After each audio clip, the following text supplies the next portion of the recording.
2005, 6, and 7 was when we hit 2.5. Well, what happened in 2007? New construction dropped off the face of the earth. It was gone, literally. So in 2008, that was when we had no new construction. We went from thousands of homes to none. And so in 2008 was really when we kind of started shifting the focus. Ironically, we kicked back to 2 million. So we lost about $500,000 in production for about 4 years. We stayed right at that 2 million mark. And that's when we started bringing the sales guys in.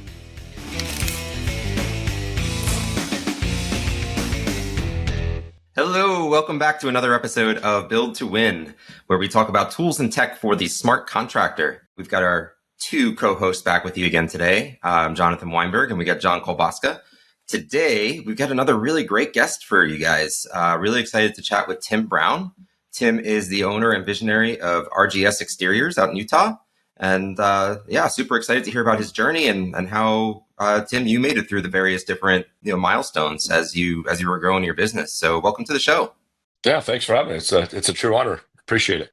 Awesome. So let's just jump in, and would love to hear a little bit about your story, how you kind of got started up and where you're at today. Love to do that. And I kind of have a unique journey in that I'm a fourth and my kids are the fifth generation in a family business. So long story short, my great-grandfather and then grandfather kind of took that over. Back in the 80s, built a company up to 100 employees, which you think about back in the 80s as an exterior company with something like that was a gargantuan company. So he was huge. Long story short, had a partner that embezzled literally millions. And so we had some decisions he had to make. So basically scaled things way back, sold most everything, paid everybody off, and then retired. And then my dad started kind of branched off and just did just gutters. And that's where Rain Gutter Specialties was born in 1990. And I really became working for my dad right then in 1990. I was just in high school at the time and started working for him. Went to college, did the whole college thing, and then decided I was going to partner up with Pop. And so I did that on and around 2000. And at that point in time, we were about a $300,000 to $500,000 a year company. So, just a little, let's call it a $500,000 rain gutter company. And then I partnered up with him, and then we kind of grew, and then realized that the way to really grow is to add exteriors to the siding, windows, et cetera, and now decking. And then, last year we did a little over almost 17 million and tracking for 18 and a half this year. So that's kind of the story. And then my kids are the fifth generation. I've got 5 kids, and they are all in the business some way or another. My baby is graduating high school in a week. Probably by the time this episode airs, he'll be graduating. So then they're all going to be in college. So they'll kind of work in and out of college, and then we'll see when they graduate. Yeah, that's super cool. That's an incredible history. So I'm curious because we've heard this a few times now, where some people went to college or maybe wanted to, thinking they were going to go in a different direction. They come out, they either take over the business or they, fall into home improvement somehow. Were you thinking that you were going to do something different? And when you went to college and came out? Yes, 100%. My dad, the entire time growing up, my dad kept telling me, look, I'm teaching you how to work, but I don't want you to do this for a living. I want you to better yourself, is the way he put it. And so, I was definitely not going to do this. In fact, I wanted to be a physical therapist, and I started in school that direction. And it was kind of during college when I realized that maybe I don't want to do this, and I may switch my major to business, still not knowing for sure what I wanted to do, but one thing led to 3 others, and started working with my dad, and just felt like it was kind of a good thing to do. And he made me a really good offer. Basically, he said, look, you go double the company, and you grow the company, and then you'll be partners. So that's kind of how I became a partner, and how we grew was really me just kind of installing all day long. And then in the evenings and weekends, working and growing and doing what I got to do to develop the company. Yeah, that's awesome. So when you came in and just started working with your dad, the company was at what, 300K? Yeah, 300 to 500, something like that. I can't remember, but yeah. Yeah. Okay. Just a mom and pop, really just my dad, a one-man band. It was just really my dad, and he had one other crew at the time. And then, that was it. You had some customers, you had some initial reputation, but still pretty small. How did you approach things, and how long did it take to double the business, to 600K to $1 million? Yeah, so I think we did that really quick. I think probably the first year that I was in, we kind of jumped up to that first million. And then that's when we actually joined a network called Certified Contractors Network, or CCN. We joined CCN when we were about 1 million. And I think that really kind of helped us. One of my mentors, and I know many in this industry know, Charlie Gandell, ran what they called a business planning boot camp at the time. And so we went to that. And that was what I think the biggest eye opening for us was like, oh, this is how you run a business. The numbers matter. And so sitting in Charlie's place and going through that, I think is when we really learned about business and about how it worked, right? And so that's really kind of what took us to that level. Well, it was a start. You basically doubled the business even before you got to CCN and to Charlie, right? So, which is not, the business was operating for a long time beforehand, and to all of a sudden double it, in the first year. What did you do differently? Yeah, so what we focused on, and I think that for the smaller companies, I think this is actually a really, really good way to build a business. Now, I don't think it's a good way to grow big because the margins start there. But what we did is we started going after roofing contractors. And so basically, I just smiled and dialed and called roofing contractors and said, "Hey, will you please sub the gutter to us?" And that's really, it was siding and gutter companies back in the day is how we got our really start was they subbed the work to us. And that's kind of how we really started ramping up. And then John's gonna cringe when I say this one, but the way we really grew in the early 2000s, mid 2000s was with new construction. We yeah, I know I can see it in his face right now. No, we grew new construction just because we got a lot of builders and got a lot of builder work, and that was able to. And look, I it's not, again, it's not sustainable. You cannot make a good long-term business on new construction. There's way too much volatility that people don't pay their bills. I mean, we could go into 100 reasons why not to do that. But what it was good for us was it really helped us grow and get a good basis. We were able to hire good employees. We were able to get a certain size to have the bases covered, and the new constructions paid those bills. And I still think if you want to have a smaller company, a new construction and subcontracting work is a great way to start. But it's not sustained, and it's not, you can't scale it. And so, but that's how we really did it. It was just me knocking doors and growing and getting that kind of business to start growing. And then really, and honestly, John was a big part of this. Truthfully, being in a mastermind together for years, he had to bust my balls a few times about new construction to the point where we made that shift. And about 5 years ago was really when we got completely away from the new construction, and that's when we truly skyrocketed, and that's when we scaled. Let's stay in the 3 to 500 or the 300 to $1 million mark, just so we can kind of understand where you were when you joined that. We know you made multiple decisions after that, and that's why you're at 17 and you're profitable now. We'll try to get to that part of the story. So the org chart, Tim, what did that look like when you were at that 3 to 500? Like, who was sitting in what seat? Well, I was sitting in every seat, right? I mean, I had every hat on. I had every seat. Where was Dad? Where was Dad? So that's an interesting story. Part of the story is my dad didn't want anything to do with anything other than to install every day. So I'm not exaggerating. He was out installing all day, every day, and then I ran the business, and that's what he wanted. And for years and years and years, that's what my dad did.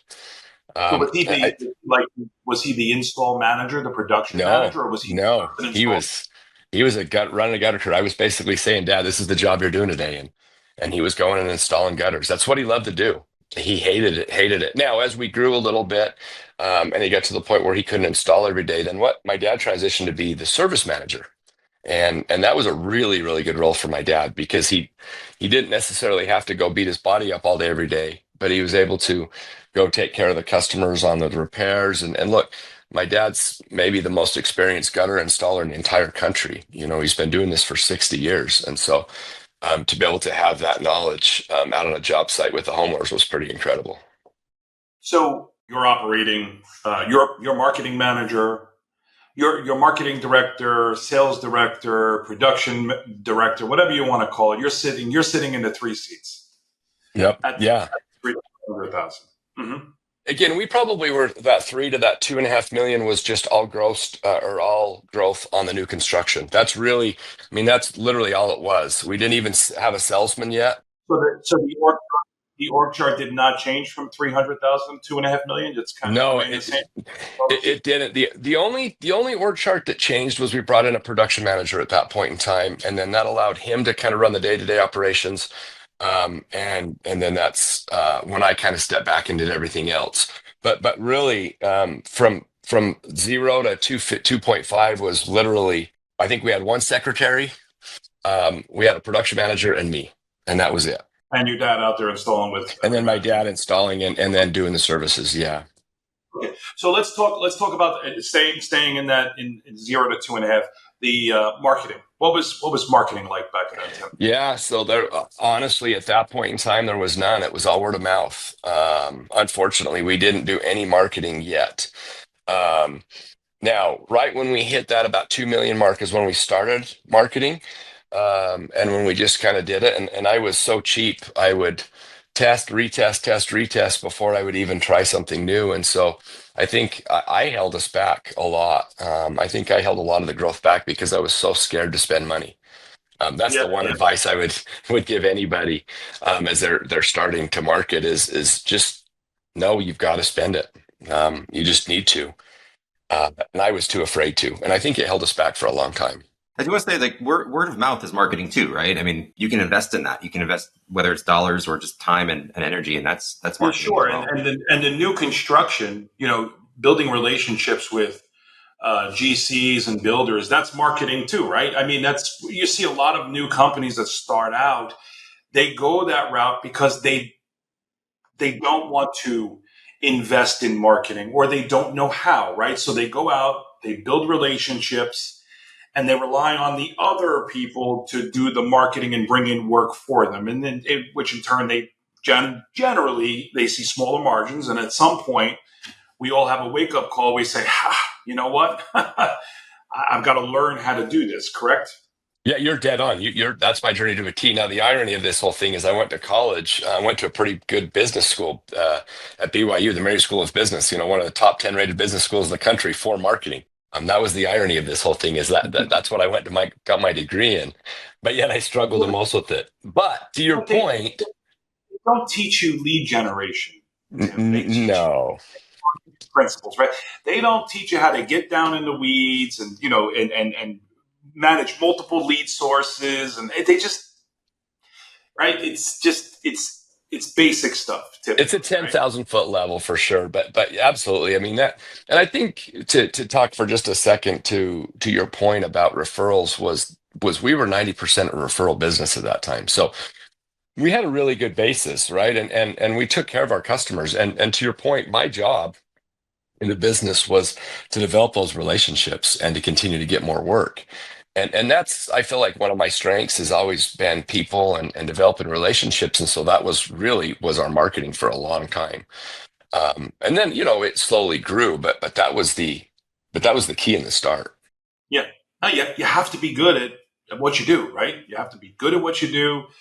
This way you can keep and maintain and build those relationships, right? New relationships. That's what we say. So that's pretty much the marketing like most contractors, Weinberg, 0 to 2.5. What about sales, Tim? Who was handling all the sales? Yeah, so at the time it was just me because again, most of it was just referral work, and it was just kind of I'd go out and I'd measure it and I'd write on the back of a business card and hand it to him. I mean, I was that guy for a long time.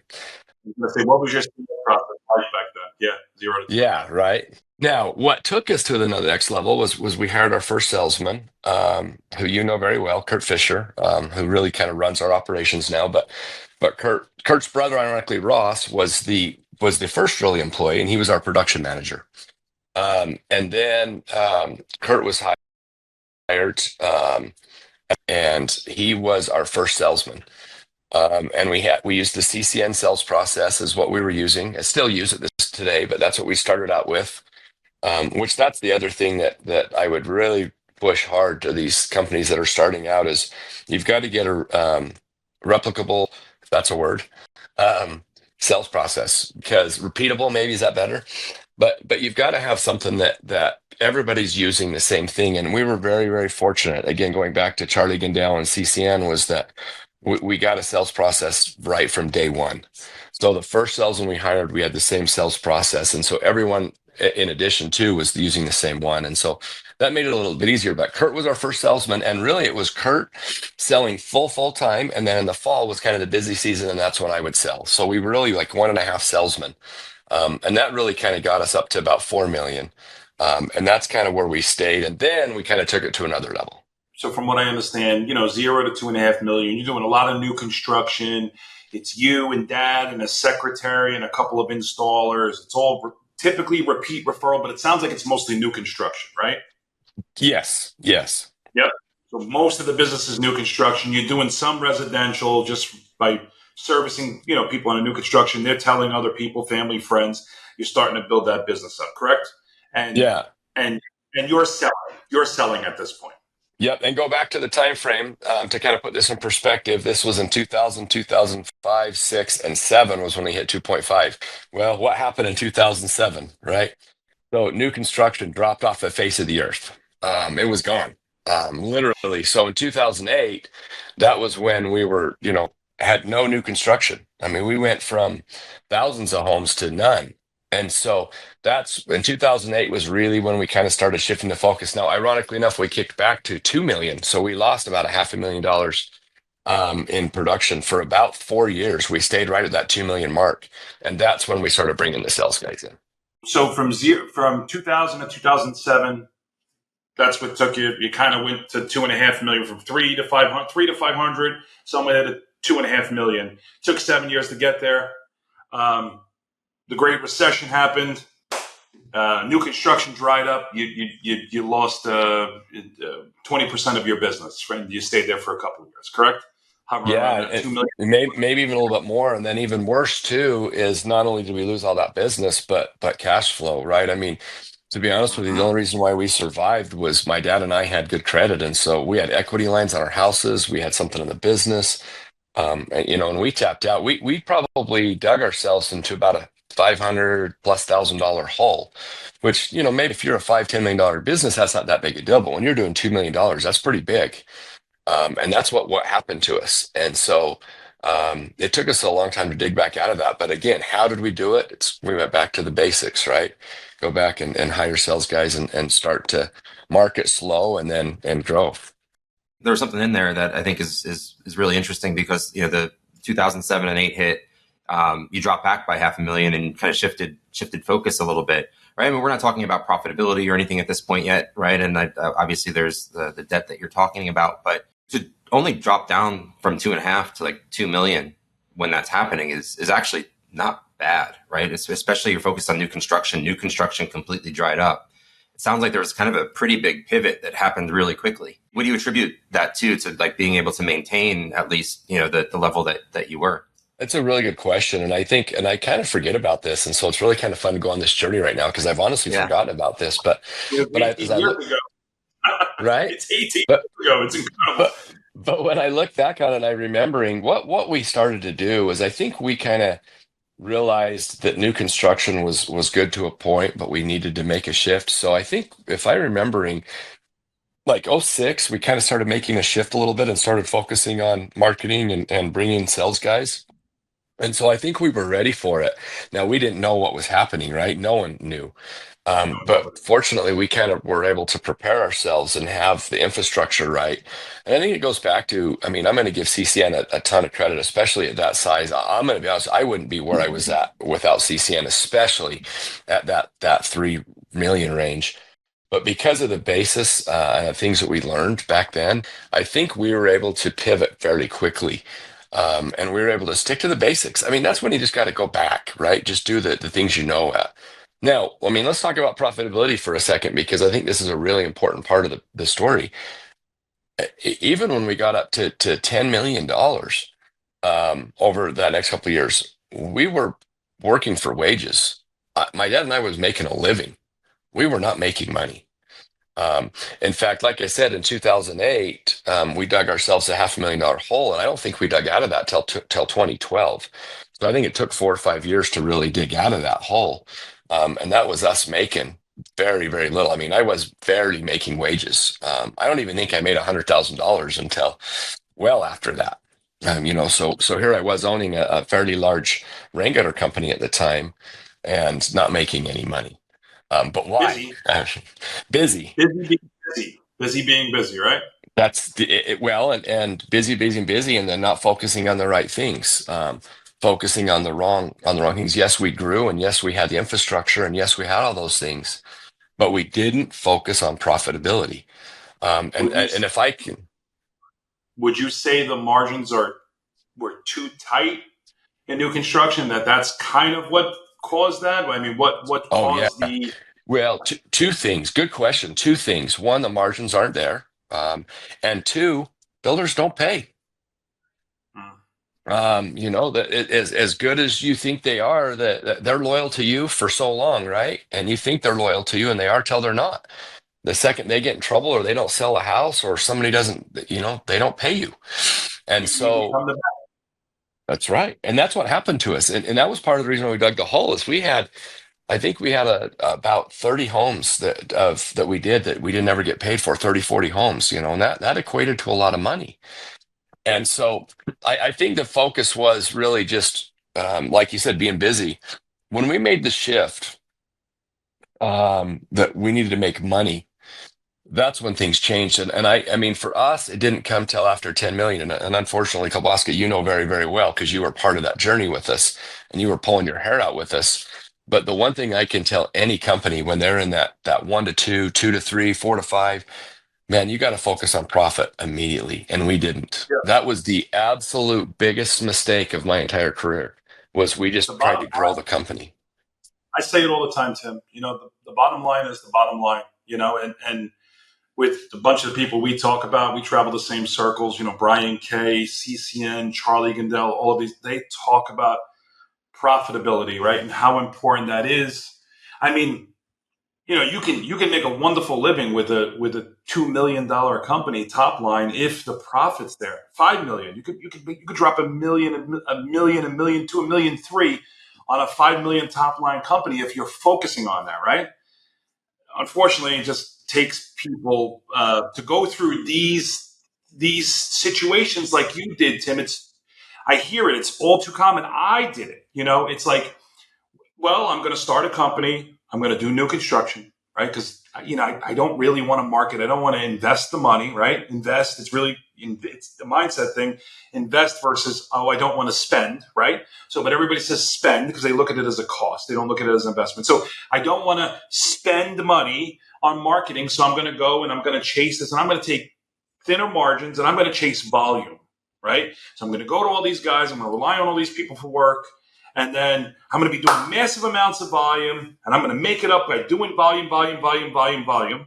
The margins are really thin, and then what happens? They don't get paid. The economy takes a dump.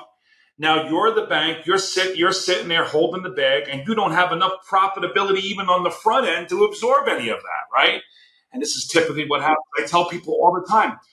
I see companies go out of business all the time, and they're all busy. They're all busy. The two key factors you see: one, they didn't charge enough, and they didn't collect the money fast enough for whatever reason, right? You, you, you just told our story, right? And so Everybody's story, Tim. I think the thing that we were very grateful for is because going back to we had the basis, we had the roots, we knew what to do, and so we were able to kind of repivot. But I think I want to bring up a couple of things because I think it's really important, especially in those companies that are in those that under 5 million. I used to go to these conferences, and as you guys know, I go to everything. I travel 30 times a year. I go to every conference I can. I love it. It's probably my favorite part of the industry.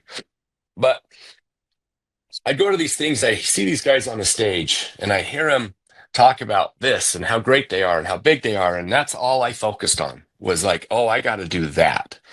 Well, top line's for vanity, right? And the problem is that's what I focused on because I thought that's what I needed to do. Everybody It, talks about their top line.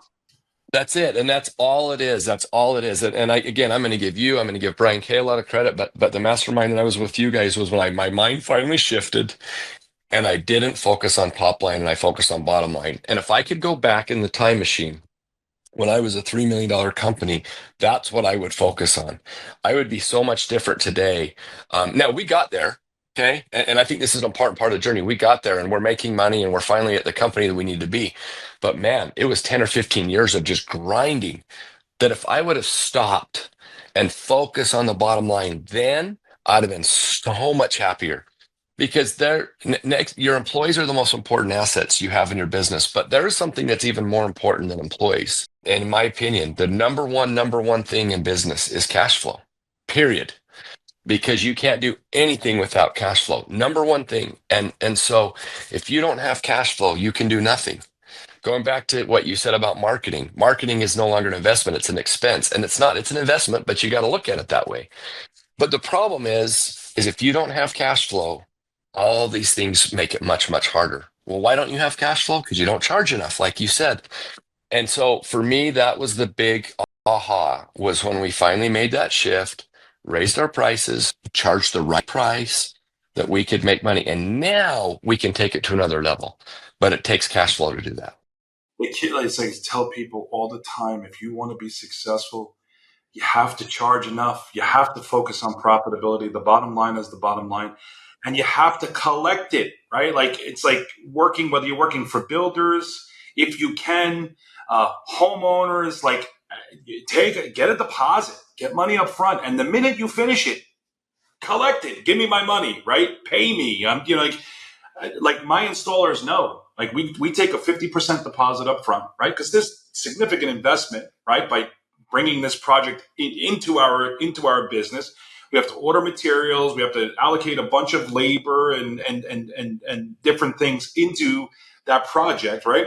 So we take 50%, we collect it up, we're whole, pretty much whole, or we most of our expenses are covered. We order the material, we get the project installed, and the minute we leave, the minute we finish, our installers know you are not to leave the house until you've collected the payment, right? And again, we make it very easy for our customers to pay us.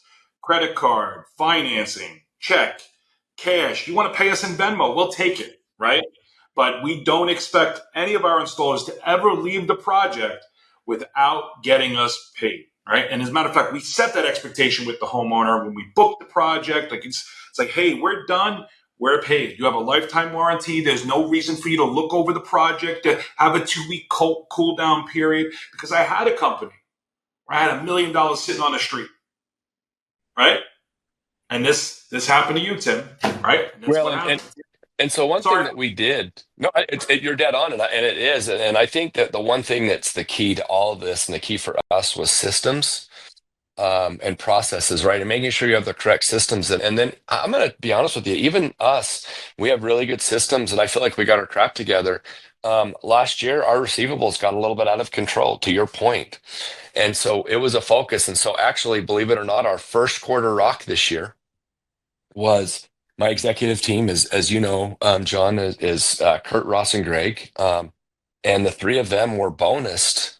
And then they subsequently bonused the kind of the next level of managers and office staff with our WIP and our receivables being lower. Now, we do a lot of siding projects, and so it's harder to sometimes control it. You can be on jobs for weeks and months sometimes. And so, but what we did is we bonused everybody to have a certain threshold that our WIP and our receivables needed to be under. Now, receivables is clear for windows, right? You're not going to ever have WIP. It's in and out. You're so quick. But when you have these big projects, you can have that work in progress. Your WIP can be out there. And so we actually really focused on it and made it a rock in the first quarter. And I'll be dang, it fixed just like that. But it's what you focus on, right? And it was a concern of mine because our cash flow was okay, but having that money sit out there, and the other problem is then you have unhappy customers when you have jobs just sitting there lingering when you're waiting for a screen. Or I mean, I'm going to be honest with you, I think this is good to talk about because you're saying look at the top level and you say, hey, these guys are doing great. Well, let's peel back the curtain and let's give you some negatives. You think you're doing great, but then you've got $50,000 on a job waiting on one screen.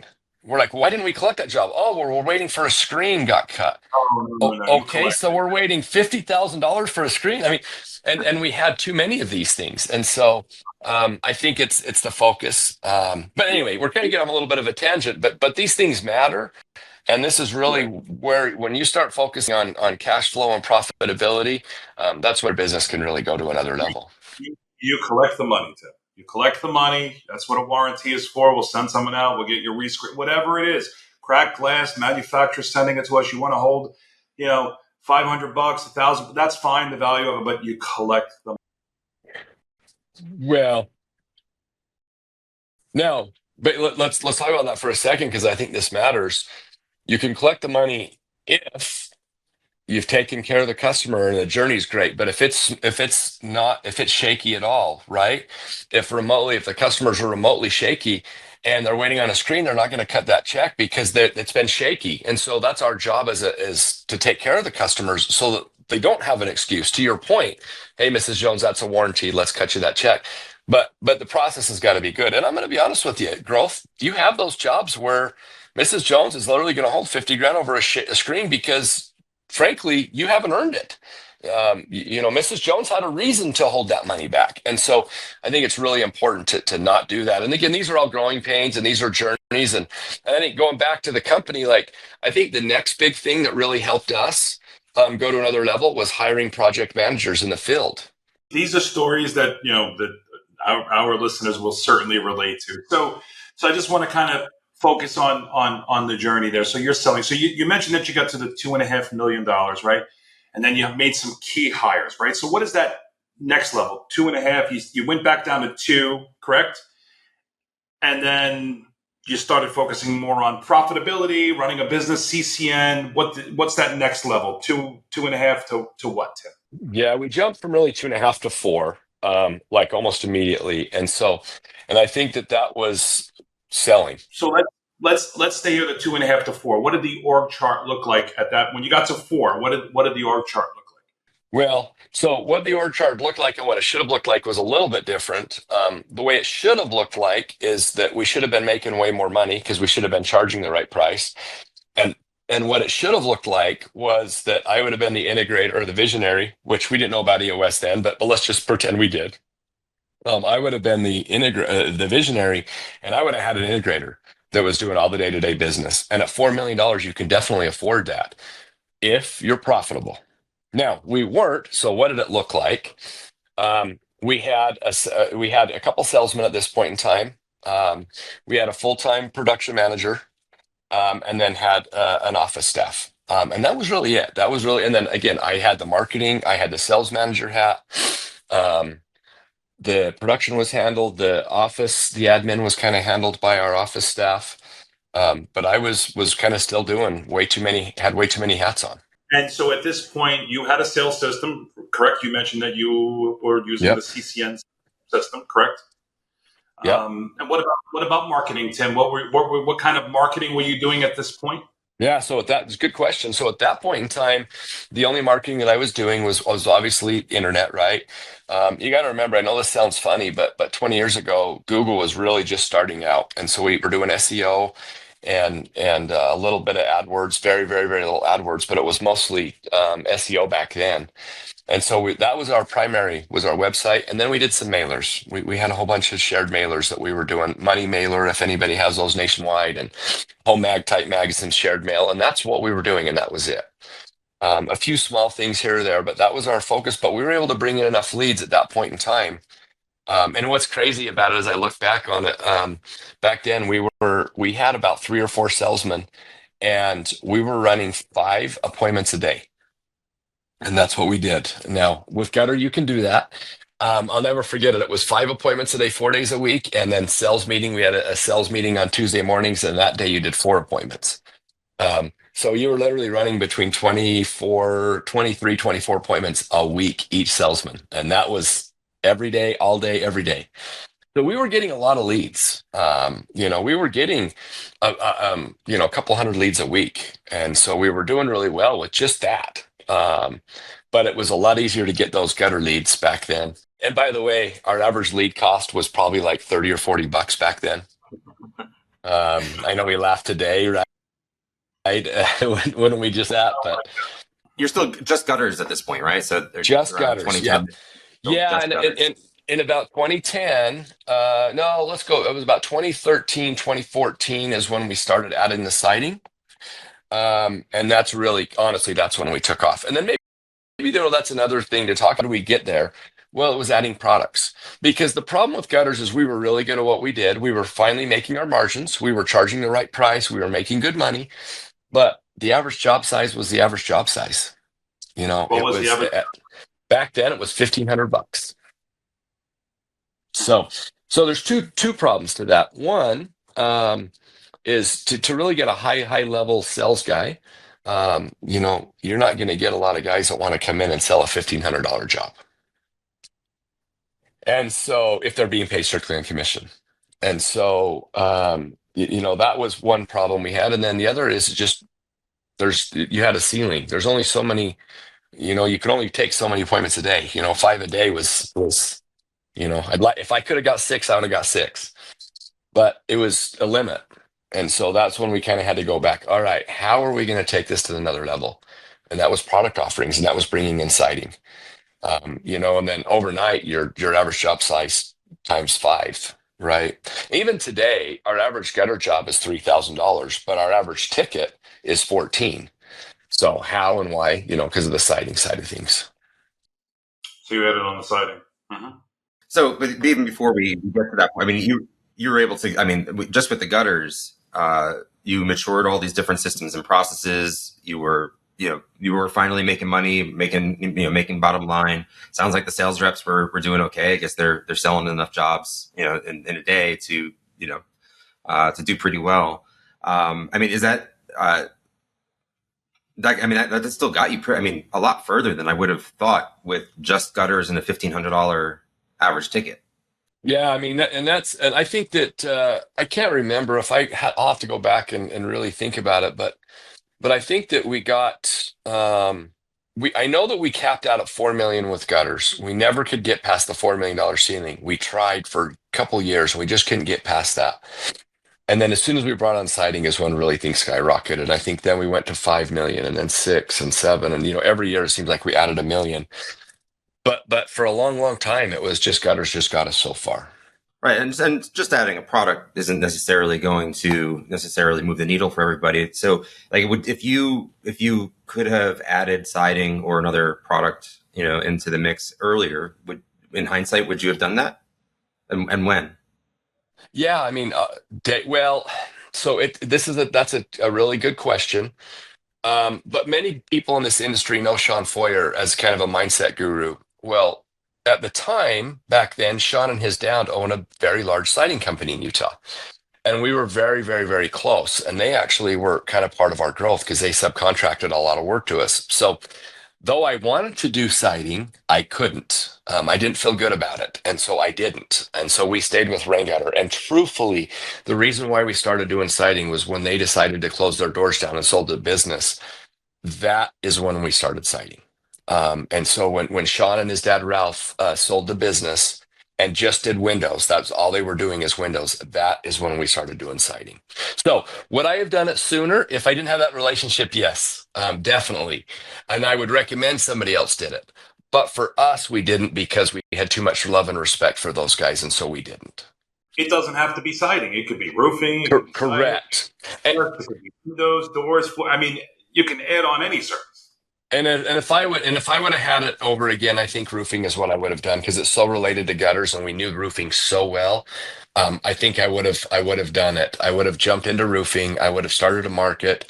And it's funny, Brian Elias, we all know very well. And we were talking the other day about how we've just added decking to our repertoire this year. And he's like, "You mean to tell me you're doing all this and you're not doing roofing? Are you an idiot?" And so, Brian, he said it, I can't do it in his Brian way, but it was a very loving, caring way he said it. But he's right. And we haven't done it yet, but roofing would probably been the next add-on because it's simple, it's easy, it's turn. It's 2-3 day jobs at most. And that is the one thing. Great. Yeah, I mean, and that's the one thing, obviously, with you and your windows, why you're so good and why gutters was so good is because, our gutter crews are doing 3 jobs a day. And so it takes a lot to manage that, but it's a lot easier to do that than to do jobs 3-4 weeks. And so again, what would I recommend to somebody as they're starting out is to try to do that. Find something that they can turn and burn and get in and get out. It just takes all the moving pieces out. I'll give you a story of something that we did and a mistake we made. Now, this was later on, and fortunately, we had the cash flow to deal with our mistake, but we thought that adding stucco would be a great idea. Because, we want to add full packages. We don't want anybody to go anywhere else. And so we're going to do stucco. And Utah, Salt Lake specifically, is a very heavy stucco market. So we thought this would be great. So we went and bought $150,000 worth of stucco scaffold and started in that business and just started going full tilt. Well, what we learned very quickly is that stucco is a pain in the butt because every job takes 3 trips. You got to go a day to set up and do the lath, and you got to get a lath inspection. Then you got to do a brown coat, the brown coat sit for a week. Then you come back and do the color. Well, all those moving pieces just is a logistical nightmare. And so we learned very quickly that that's not a good way to do it. So about 2.5 years into it, we're like, no more. And we just pulled the plug. So you lost money and time.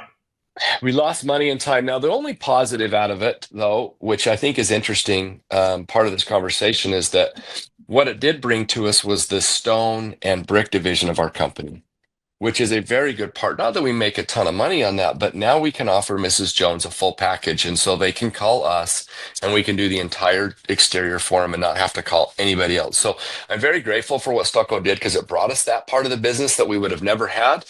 But the stucco part itself was an absolute $150,000 3-year beating our head against the wall, pissing a lot of customers off. So let's get back to your story and your growth for the listeners here. So we're at the $4 million mark, right? We keep going to where you are today, and that's a cool part of the story.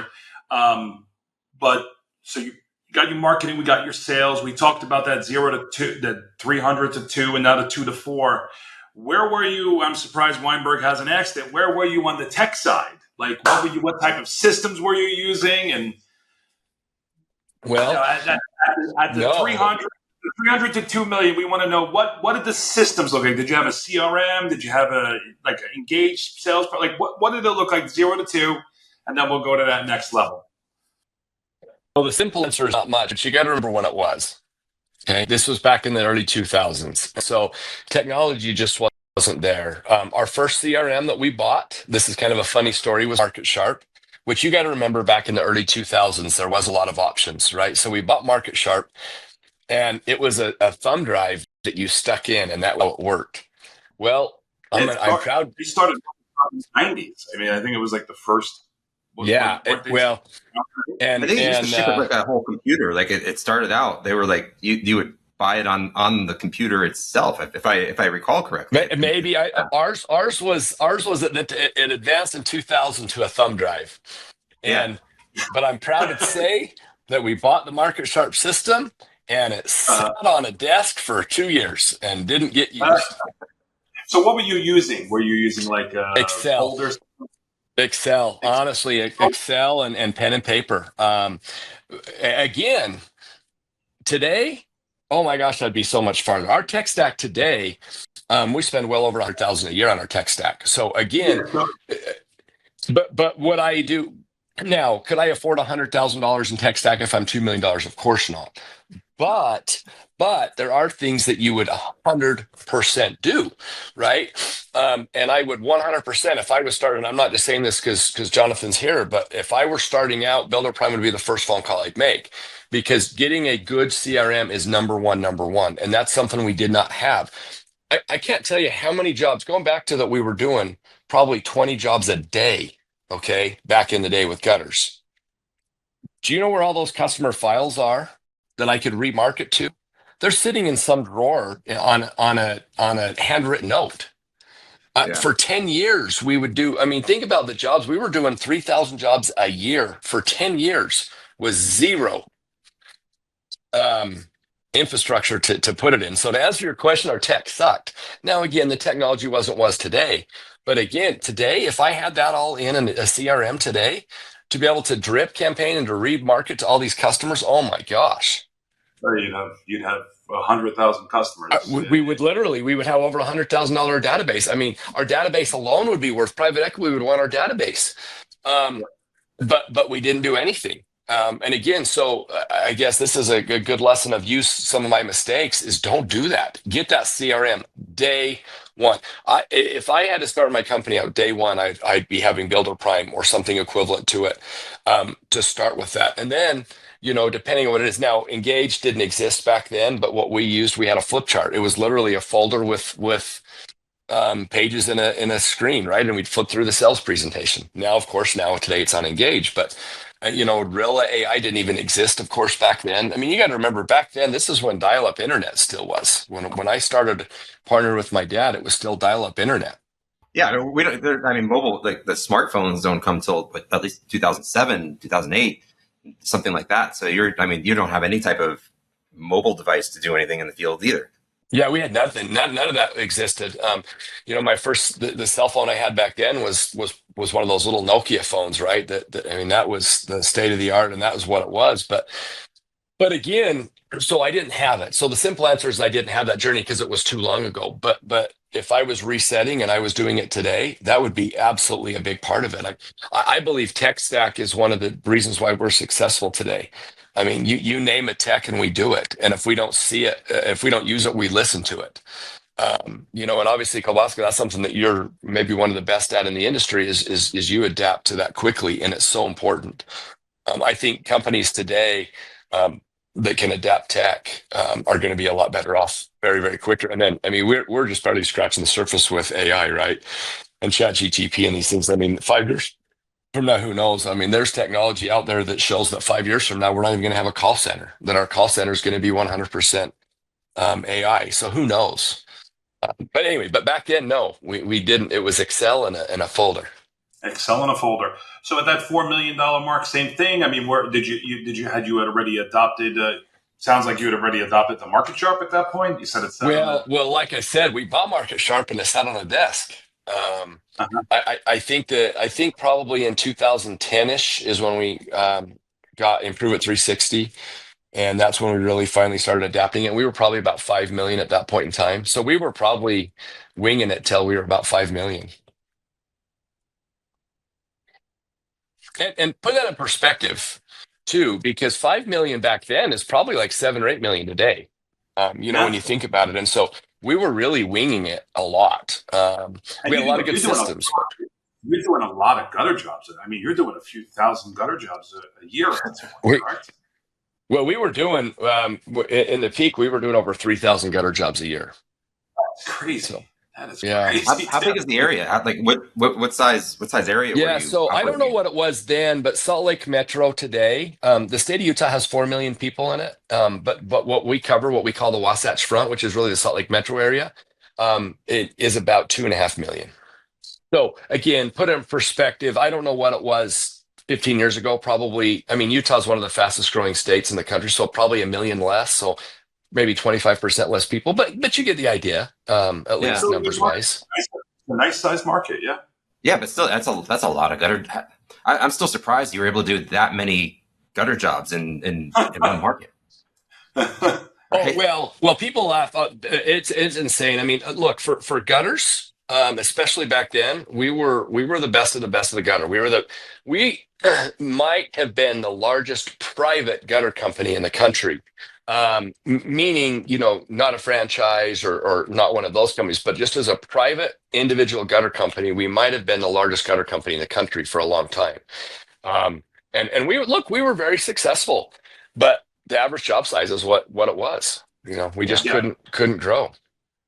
Yeah, I had similar issue with my previous company back around the same time, 2007 to 2013.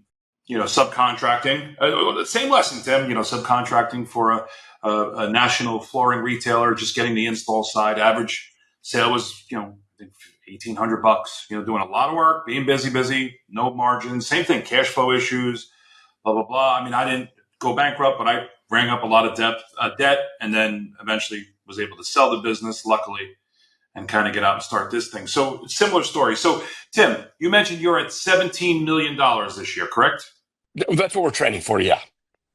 Okay. 18 actually. We did 17 last year and training for 18. All right. So knowing what you know now, Tim, right? If you because we're getting ready to wind down here, we typically go for about an hour. So knowing what you know now at the $17-18 million business, if you were starting all over again, right, at that zero to five, right? What's some of the lessons? What do you want to tell our guests? What would you do if you were to start over again? I love it. So, couple things. I think this is important. One, profit, profit, profit, profit, profit. That's all you care about. Nothing else. I don't care if you're 1 million or 10 million. Focus on the bottom line. You can make a whole lot more money at a $2 million business. Well, I mean, think about it. $2 million at 20% net. That's the same amount of money as $4 million at 10%. Well, there's a whole lot less headache and stress at 2 million than it is 4 million. So, but number one, profit, profit, profit, profit. Number two, cash flow. Got to get cash flow. Cash is king. You've got to have it, save it, put it away, do whatever you do to get cash. And then three, systems. And get your systems in place. And then I think the last thing that I would recommend is you've got to have a right hand. You cannot do everything yourself. So get an integrator. Or if you're the integrator, then get a visionary. Whatever it is, you got to have somebody that's your right hand to really take you to another level. Because if you're trying to do everything yourself, you're holding your company and yourself back. But as soon as you can bring in that right hand, that's when you can go to another level. My number one focus is just working on the business, not in it. Now, I'm fortunate today. I only go in my office 1 day a week, or 1 day a month. I work every day, but I work nothing day to day. There's nothing that I do that the company, I could go away for 2 months and the company would be fine. Get to that point. And if you can do that even at $2 million, then you can really grow because you can work on your company, not in it. Yeah, you're sitting right now in your home office, correct? It looks like a Yes, home sir. office there, right? Yep. Uh-huh. Jonathan and myself too. We're working from home because we're working on our businesses rather than in our businesses, right? Yes, and sir. that's a mindset shift, Tim. Talk about that, right? Because you struggled with that, right? The mindset. Oh yeah. Look, I mean, this is a whole podcast by itself, but that was the biggest hard thing for me, and I'm going to give Sean Foyer a lot of credit. But I 2 days a week doing nothing but mindset, and I had to shift and change and focus on what matters, what really matters, and then how to get there. So, and also, find the expert. You talk about Sean Foyer, find the expert, CCN, Brian Kay, and all the wealthy contractors. Find these experts, listen to what they're saying, right? Listen to what you're hearing on this podcast and learn more, dig in, apply it. I love it. What you said is so dead. And actually, to cap that too, one of the biggest reasons why I'm successful is my network. And you two gentlemen are part of that, and many others. But look, go to conferences and don't be afraid to talk to people, because that's how you learn. Look, somebody's made your mistake. Learn from them. Take that learning curve out. And the more conferences you go to, the more people you can network with, the more you can cut that learning curve out. And don't be afraid to ask. That is critical. So the best investment you can ever make is in yourself. And find yourself a ball buster like John Kolbaska. That'll someone who's gonna beat it home. Profitability. The bottom line's the bottom line. Collect the cash. Well, look, Joe, that's not your strength, right? Find somebody that is. But you've got to have somebody that will challenge you, and somebody challenge, and somebody that you can trust, and that's really how you get to that level. Yeah, Tim, excellent stuff there. I enjoyed it. I mean, the one thing about these podcasts, when you bring these guests on, Weinberg, right? You hear the same things. It's repeatable. It's like Brian Kay says, success leaves clues. Go back, listen to all the episodes, and typically touching on all these subjects. Yeah, but this is an awesome story. And Tim is always fun. I appreciate you guys, and let your listeners know too. You can call me, reach out to me anytime. And I'm not just and love to talk to anybody anytime. Give out my info. Let them call me. We'll include it in the show notes, but give them your email address live so they can hear it, so they can email you. Tim Jr., TIMJR at utahgutter.com. I'll even throw out my cell, 801-557-875, 801-557-9875. Come and text me. Happy to help. Thank you, Tim. One of the good guys in this industry, man. That's really, really kind and generous of you. So it's great to have you on. Great to talk to you, Tim. Thank you. Thank you so much. It's an honor. All right. Till next time, everybody, we'll see you on the Build to Win podcast. Take care.